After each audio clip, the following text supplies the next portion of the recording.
আজকে একটা দুঃসময়, এই দুঃসময়কে আমাদের অতিক্রম করতে হবে।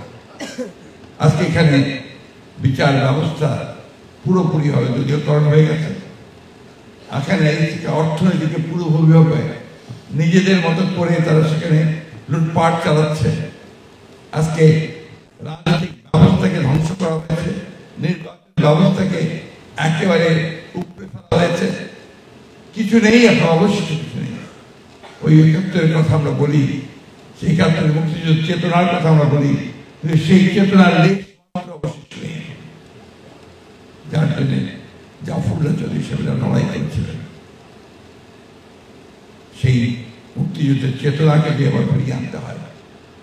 বাংলাদেশকে যে সত্যিকার অর্থেই একটা গণতান্ত্রিক রাষ্ট্রে আমরা পরিণত করতে পারি, তাহলে আমাদের থেকে এখন অবশ্যই সবাইকে নতুন করে চিন্তা করে নতুনভাবে আবার বলিয়ান হয়ে জাফরুল্লাহ ভাই অনুপ্রেরণায় হয়ে আমাদেরকে বেরিয়ে আসতে হবে।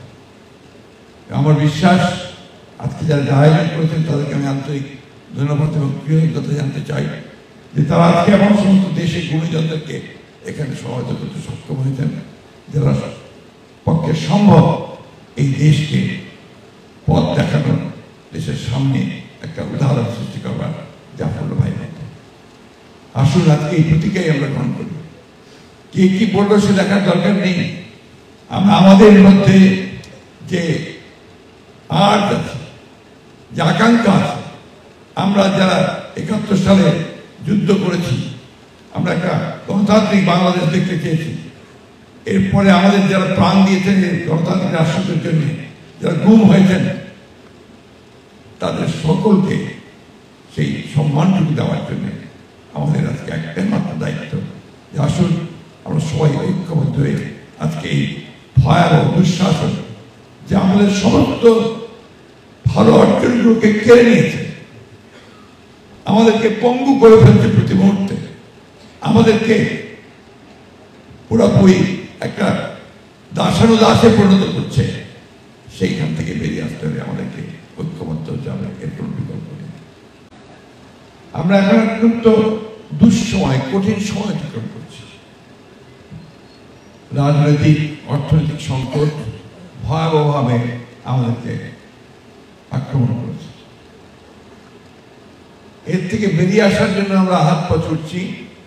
আমরা যারা রাজনীতি করি, রাজনৈতিক কর্মী আছি, তারা বিভিন্নভাবে চেষ্টা করছি। আমরা নিগৃহীত হচ্ছি, নির্বিচারে নির্যাতিত হচ্ছি। অনেকে তাদের জীবন দিচ্ছেন, প্রাণ দিচ্ছেন, তারপর এই দানবকে সরানো যাচ্ছে না। এটা বাস্তবতা।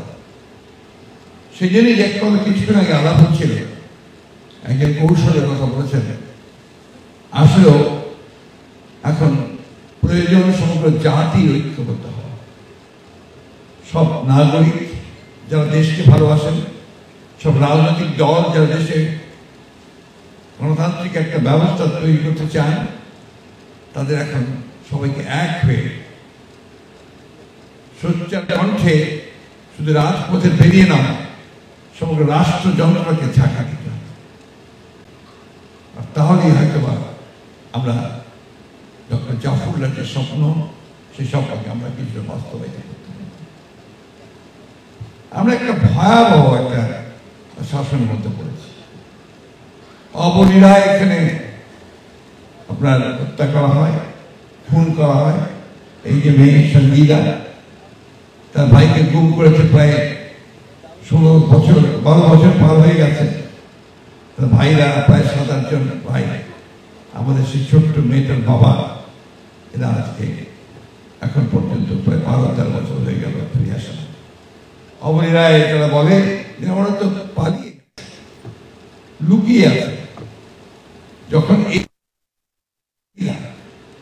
এই কথা শোনে, তখন তার মনের অবস্থা, রাষ্ট্রের উপরে তার যে আস্থা, সে কোথায় গিয়ে দাঁড়ায়।